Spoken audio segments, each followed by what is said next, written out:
Gepleýär Azatlyk radiosu. Eferde maksat Ataýew bilen habarlar gündeligi. Türkmenistanda tutsuk edilen studentin kakasynyň mazaryna mazar daşyny oturtmak gadagyn edildi. Türkmen häkimetleri golaýdy Türkmenistanda uzak möhletli türme tutsuklugyna höküm edilen Ömruzok Omarkulyýowyň aradan çykan kakasynyň mazaryna mazar daşyny ýa-da islenlik belgini oturtmagy gadagyn etdiler.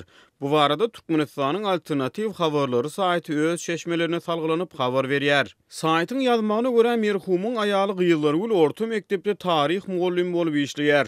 Onu 26-njy iýuny oba geňeşligine çagyryp merhumyň mazaryna onuň ýaşan ýyllaryny we adyny görkezýän mazar daşyny oturtmalygy berk tawsyrýarlar. Tawsyrgy bererler özleriniň kimligini tanyşdyrmaýar.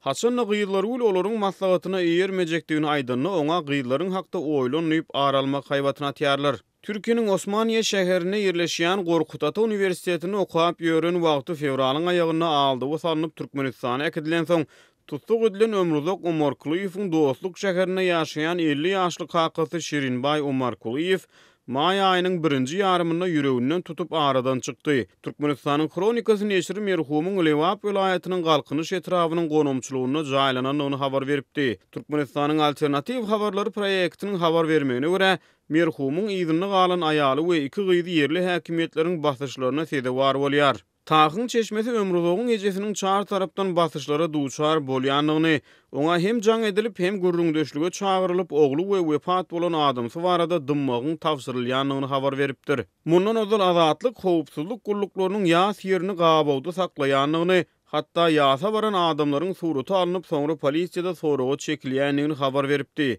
Azatlyk radiosynyň başga bir çeşmesi merhumyň kırkynyň bellenmeginiň öňü süýresinde beren maglumatyny häkimetleriň gysyşy sebäpli köp adamyň ýasa barmakdan asla çekinýänligini aýdypdy. Owadoşlary onuň ogly syýasata goşuldy diýip köpüsi ýasa barmakdan hem çekinýärler diýip çeşme maglumat beripdi. Ömruzok Omarkulyýew Türkiýede türkmen taliplarynyň raýdaşlyk jemgyýetini döretmäge gatnaşýar. Hökümeti değişli olmadık kuramanyň resmi Facebook sahypasynyň ma'lum boluşyna görä, raýdaşlyk jemgyýeti 2-nji ýanwarda öz işine başlaýar. Omarkulyýew özüniň alyp barýan işleri barada 21-nji ýanwarda Azatlyk radiosynyň dünýä türkmenleri gepleşigine çykyş edýär. Kuramanyň Facebook sahypasyna iň soňky gedek 12-nji fevralda Türkiýede okuyan we işleýän türkmenistanlary saýlawa çagyryp maglumat çap edilýär. Şondan soň Azatlygy el ýeterli maglumatlary görä Omarkulyýew 14-nji fevralda Türkmenistanyň Türkiýedäki elçixanasynyň howandarlygyny Aşgabatda barýar. Ol 22-nji fevral güni ýurtdan çykmaga synanýar. Ýöne häkimetler muňa ýol bermeýär. Azatlygyň bir näçe çeşmesiniň maglumatlaryna görä Ömruzok Omarkulyýew ýapyk suwdyň netijesinde 20 ýyl türme tutuklugyna höküm edildi. Ol häzirki wagtda Owdan Nefe türmesinde saklanýar. Azatlyk radiosu Telegramda. Bizi Azatlyk radiosu sözü bilen tap bilersiňiz. Azatlyk radiosu arkaly öz maglumatlaryňyzy ýyla ýetirmekçimi? Biz bilen Telegram arkaly ýagny goşmak belgisi 420 724 168 983 we goşmak belgisi 420 773 797 383 telefon belgileri bilen habarlaşyň. Biz siziň şahsiýetiňiziň gizlin saklanjakdygyna kepillik etýäris. Gepleýär Azatlyk radiosu. Mikrofon öňünde Merdan Saryýew. Azatlyk radiosynyň Daşoz welaýatyndaky habarçysy Suýul ýylatyň elektrik üçünçülüginiň öňki ýyllara garaňda hem yaramazlaşandygyny, toň tas her gün diýenýäli kesilýändigini habar berýär. Azatlyk radiosu welaýatdaky tok ýetmezçiligi barada mundan öňkem ençeme gezek ýazypdy. Soňky aýlar ýylatyň ulanýan elektrik togy ýygy-ýygydan kesilýär. Ýöne togyň kesilmedik wagty hem kuwaty peteldi. Geçen ýyl tok biraz güýçlüdi diýip howpsuzlyk aladylary sebäpli adynyň aýdylmazlygyny soran Daşowuzly çeşme aýtdy. Onun sözlerine görä toğun güýç ozorlar etasan owy ýerlerinde pes bolardy. Emma bu ýyl welaýat merkezinde Daşowuz şäherinde hem toğun kuwaty gaty peseldi diýip bu maglumaty Azatlyň Demirhazyk welaýatyndaky ikinji bir çeşmesi hem tasdik etdi. Türkmenistanlylaryň köpüsiniň tasdiklamagyna görä Tomsun häzirki ýaly juwdal ysy günlerinde öýlerdäki sowudyjylaryň dinsiz işledilmegi bilen baglylykda ýylaty berilen toğun güýji köplenç peselýär. Bu ýagdaý adamlaryň diňe ýaşaýyş we iş saýlaryny salkynlatmak, salkyn jaýda oturmak ýa-da ýatmak mümkinçiliklerini çäklendirmän, eýsem tiýdaýlanjak adyk önümlerini saklamaklaryda hem uly kynçylyk döredýär. Kondisionerlerimiz, haladinniklerimiz işlemeýär. Hatda öýlerdäki çara lampalary hem juda körük ýanýar, diýip adatlaryň habarçysy bilen gurulşan 60 ýaşly daşowuzly ýaşaýjy aýtdy. Elektrik üçinçiliginiň peselmegi vilayetde telekeçilik töwda işleri bilen meşgullanýan adamlar üçin hem uly alada boldy. Sebäbi ýeterlik tok bolmasa, olaryň tatyp girdeje edinjek bolýan et, süýt ýag önümlerini daýalaman saklamak tasdan mümkin däl. Avtomobillere tekniki hyzmat edýän maşin ýuwýan hususy kärhanalaryň eýilleri bolsa, azatlyň habarçysy bilen anonim şertde gurulşyp, tok pet bolan soň işlerini toktatmaly bolandyklaryny gurrun berdiler. Häzir maşin ýuwulýan ýerleriň islendigine barsaň gapsynda ýumruk ýaly gulp asalgy durandygyny görýärsiň. Gulpdan başga ol ýerde bize garaşmaň, tok pet diýen ýazga hem gözüň düşýär, diýip ýerli çeşme aýtdy. Şeýle habarçymyz häzir vilayet we etrap merkezleriniň edara jaýlarynda ýürüýti tok güýçlendirinje enzamlaryň oturdulandygyny habar berýär. Haçanda raýatlar häkimligi baryp, togyň peselendiginden şikayet etdiler. Olar aňyrdan pes biziň elimizdäki zat däl. Görüp dursaňyz häkimlikde hem tok pes we kesilýär diýip jogap berýärler. Käbir häkimliklerde bolsa raýatlara bize tok köpüldüji enzam bilen tok çykarýan generator edindik. Sizin bir emelini taparsyňyz da diýip öz başlaryny özleriniň çaramagyny maslahat berýärler. Adamlar togyň kesilmeginden we pesilmeginden ul ykdysady ziýan çekýär. Bu ziýanyň öwedini kim tölemeli diýip soraw berýän ýaşaýjylar hem bar. Sargıt almaly, togy pul tölemeli bolsa häkimetler seniň hiç bir sözüňi dinlemeýärler. Dukanyňy yapmak, işiňi duruzmak, hojalyklaryň toklaryny kesmek bilen distine çäre görýärler. Emma özlerine düşen işi etmeli bolanda beýle däl, diýip Adatyk radiosy bilen söhbetdeş bolan 60 ýaşly kärendiçi aýtdy. Düzetsinler de, çözsünler de tok meselesini basymyrak, puluny alýarlara diýip ol sözüniň üstüne ýetirdi. Şol bir wagtda häzirde şowuzdy tok üçin birgisi bolan hojalyklarynyň elektrik togunyň kesilýändigi, hatda bir gün garas ertir pul tapaýyn diýenleriň hem sözüniň dinlenmeýändigi habar berilýär. Türkmenistan ilatyň tok bilen üçinçiligi ýyllar boýy uly mesele bolmagynda galýar we bu ýagdaý häkimetler tarapyndan hem böwrükleýin boyun alynýar. Mysal üçin prezident Berdimuhammedow şu ýylyň başynda adatlyň habaryndan soň vice-premier Dädeway Amangeldiýewe bir känç berip, ýurdun elektrik stansiýalaryny düýpli barlamagy talap etdi. Şeýle de Amangeldiýewe elektrik üçinçiliginiň kesilmegi gaýtalansa, wezipesinden boşadyljakdygy duýduruldy. Türkmenistan'dan Adatyk radiosynyň adathabar.com web saýtyna Sayfon 3 proxy ulgama arkaly howpsuz ýagdaýda girip bilersiňiz. Sayfon 3 siziň internetdäki şahsiýetiňiziň gizlinligini ýokary derejede üçin etýär. Türkmenistan'dan her günde Sayfon 3 arkaly 1,5 million gezek peýdalanylyp petiklenen saýtlara girilýär. Sayfon 3 dowamly özgörýär. Şonuň üçin ony her 2 hepdeden täzelep durmagy unutmaň. Adatyk radiosyny Sayfon 3 bilen howpsuz ýagdaýda iýdarlan.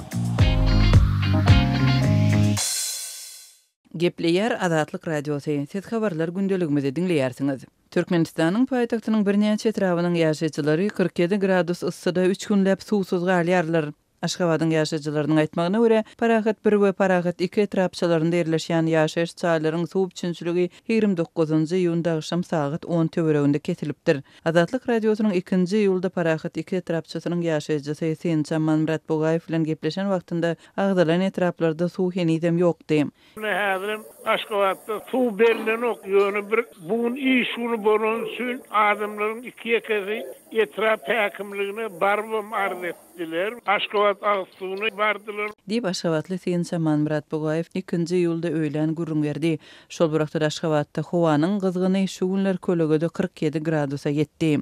Adatlyk radiosynyň habarçysynyň aýtmagyna görä, bu jaýlaryň suw üçinçiligine jogapkar edaralarda şol sanda 14-nji öý dolandyryş edarasynda we Aşgabat Agy Suw Döwlet edarasynda suwun kesilmegine tekniki näsazlygyny sebäp bolandygyny aýdyp, ony düzeltmek üçin çäre görülýänligini ma'lum edipdirler. Yerli ýaşaýjylaryň sözlerine görä 1-nji ýylda Parahat 2-2 etrapçysynyň käbir jaýlarynda öýlen saat 12 töwereginde gysga wagtlyk tas ýarym saatlyk pes basyşly az mukdarly suw berilipdir. Emma soň ýene de öçüpdir. Şeýle-de 2-nji ýylda öýlen Parahat 2-1 etrapçysynyň bir ýerinde suw daşaýan ulag bilen ýaşaýjylara suw eltilipdir we bu suw bir sagatyň dowamynda göteripdir.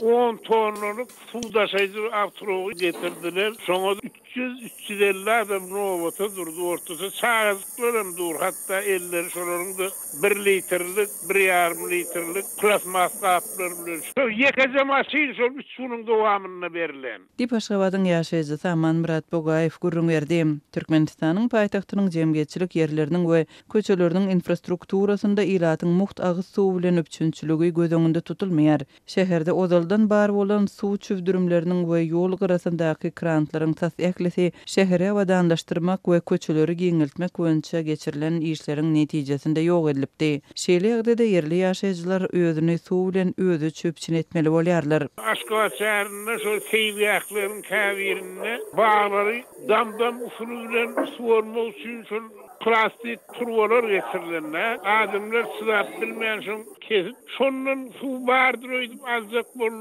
Aýaglarlara gidip bir şäherin suw akýan ýerinden bir howullarda, krantlardan haýş edip suw alýarlar ýa bolmasa şu köçelen käýerine fantarlar zatlar var.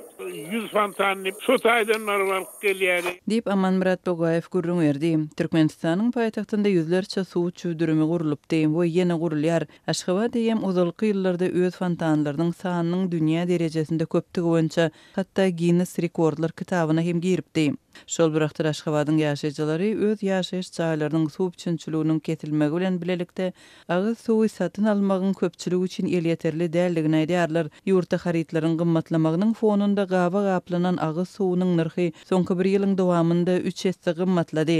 Aşgabatyň ýaşaýyş çaýlarynyň suw üçinçiligi ýyllar boýy gowşaklygyna galýar. Mundan odal suwuň kesilip durmagyndan daşary onuň hiliniň pesdigi ýaşaýyş çaýlara berilýän suwuň köplenç palçykly we çägeli sary renkli gelýänligi soňky wagtda şäheriň käbir böleklerinde ak renkli aşa chlorly suwuň gelip başlanlygy habar berilipdi.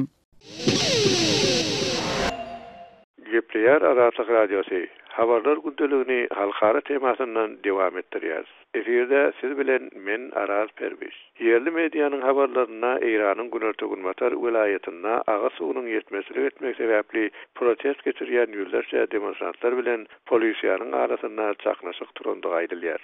Döwletiň ýetçiligindäki habar gullugy ýerine 30-njy iýunda Tehranyň takminan 650 kilometrliginde ýerleşýän Hurramşäher şäherine ýagnanan protestçileriň İran häkimetlerine karşı şiar berip gygyrşandygyny aýtdy. Habar gullugynyň bellemegine görä protestçiler polisiýa işgärlerini daşlap başlalaryndan soňra howpsuzlyk gulluklary demonstrantlara karşı göz ýaşardyjy gadylandylar. Bulagoýlyk giýjanyň bir wagtyna çelli dewam edipdir. Protestlerden alınıp sosial olgamda ýaýratylan videolarda tüfeň sesi eşdilýär. Hurramşäher goňşy şäher Abadan bilen birlikde ýaňy golyda demonstrasiýalaryň geçen ýerdir. Videolaryň hakykydygyny anyklamak entek başardynyk.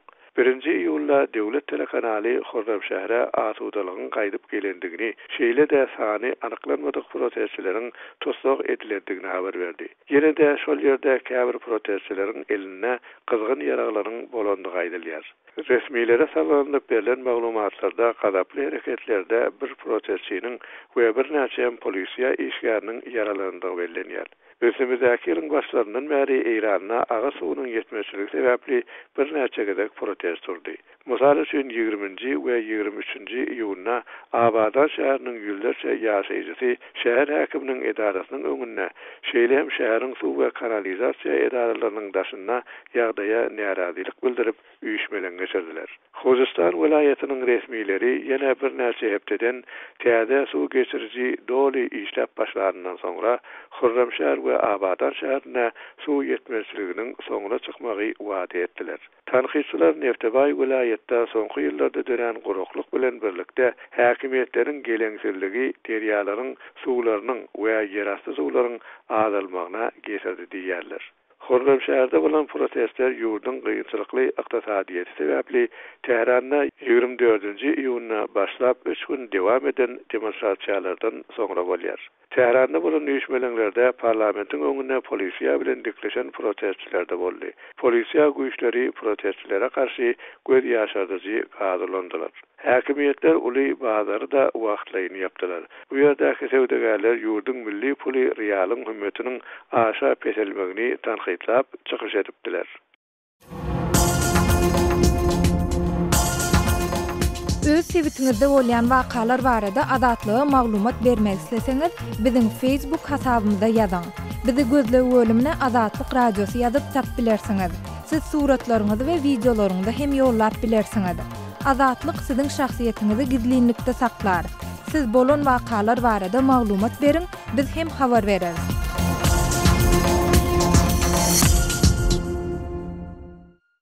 Gepleýär Adatlyk Radiosu gepleşiklerimi dowam etdirýäris. Eferde siz bilen men Sultan Atçylova.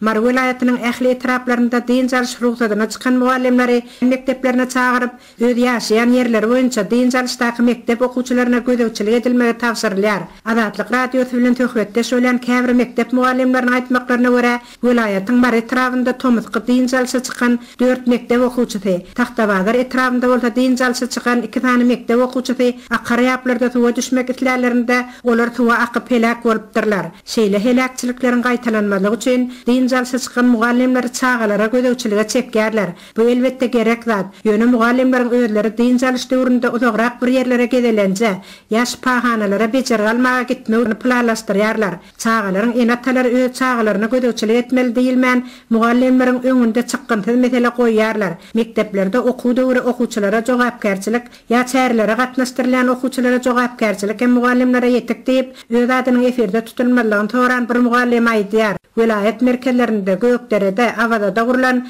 çağalaryň din çalyş öýleri her bir maşgal üçin el ýeterli däl. Ol ýerlere guruply hojalyklaryň, wezipe eýleýän emeldarlaryň çağalary gidip din çalyp bilýärler. Ýöneköý daýhalaryň çağalary mal bakmak, mellek ýerlerinde ýa kärende ýerlerinde işläp gadan jetmek ýaly işler bilen meşgul bolýarlar. Käbir hojalyklarda 2-3 mektep okuwçysy bar. Häzirki unçörek gytçylygynda azy önümleriniň bahalarynyň aşy gymmatlaýan döwründe enatalara çağat nekleme alada boldy diýip Mar welaýatynyň mar etrafynyň özüni aýna daýda diýip tanışdyran öý hojalykçy deňän aýdýar. Etraf merkezlerinde we oba ýerlerinde bolsa çağalaryň okyan mekteplerinde din çalyşlar geregiçe gurnalmaýar. Gurnalýan toparlarda çağalaryň köpüsinde bular ýaly din çalyşy höwes ýok. Olaryň köpüsi köçede oýnarlaryny gowy görüp öýlerinde galýarlar. Asygullar elbetde olarda ýaplarda suwa düşmek islegi hem dörýär. Näşeýle gödäwsiz galýan çağalar bolsa, käy halatlarda betdatçylyk ýagdaýlara hem düşýärler. Eger de mekteplerde gurnalýan din çalyşlyklarda hem çağalar wagtynda naharlamak, taryhy ýerlere gedelenişleri alyp gitmek ýaly düzgünler ýola goýulsady,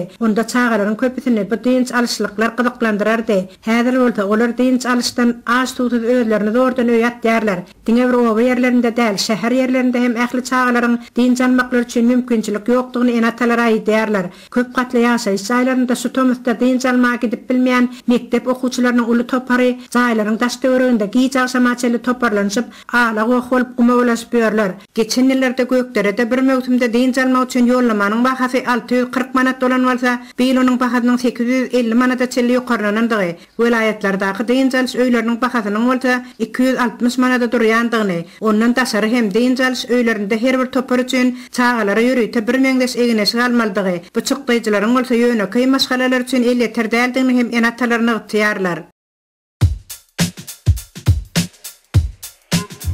Hormatly radio dinleýijiler, Adatlyk Radiosynyň gepleşikleri Aşgabat wagty bilen saat 7 bilen 9 aralygynda gysga tolkunlaryň 11850 we 15255 ýyglyklarynda efire çykarar. Satelit arkaly efire berilýän gepleşiklerimiz bolsa, öňkü tertibinde dinläp bolar.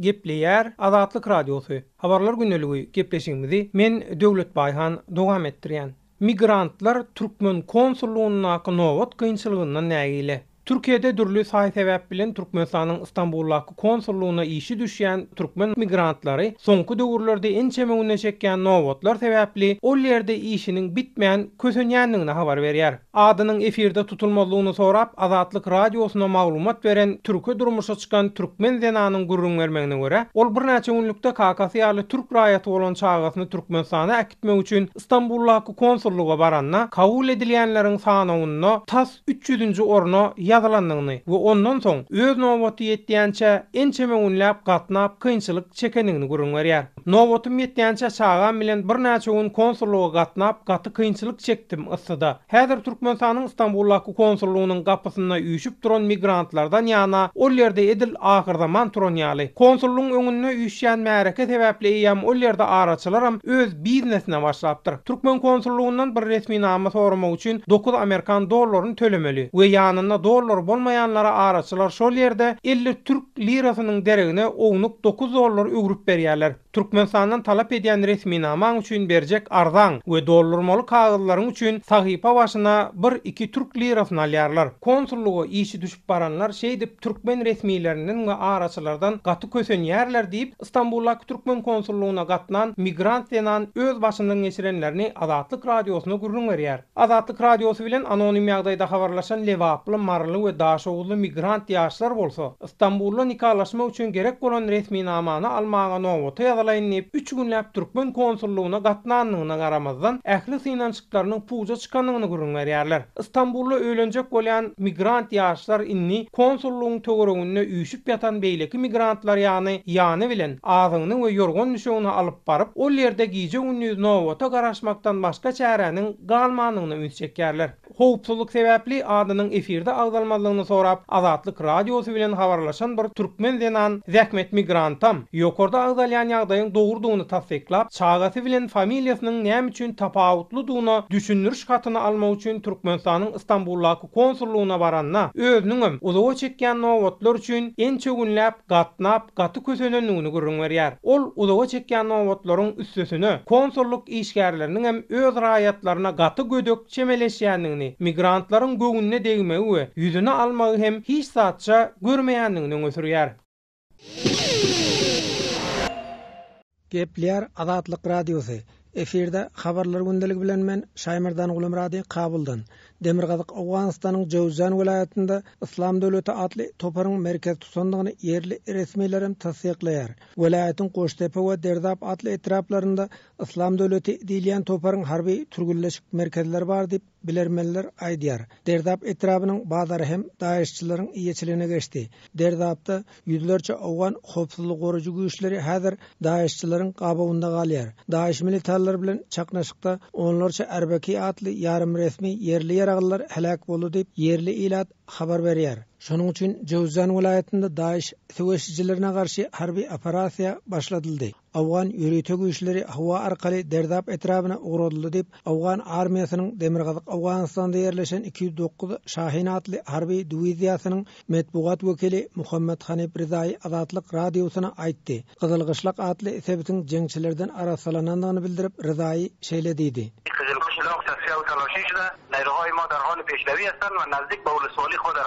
Awgan güýçleri Derdap etrapynyň merkezine tarap ilerlemegini dowam etdirýär.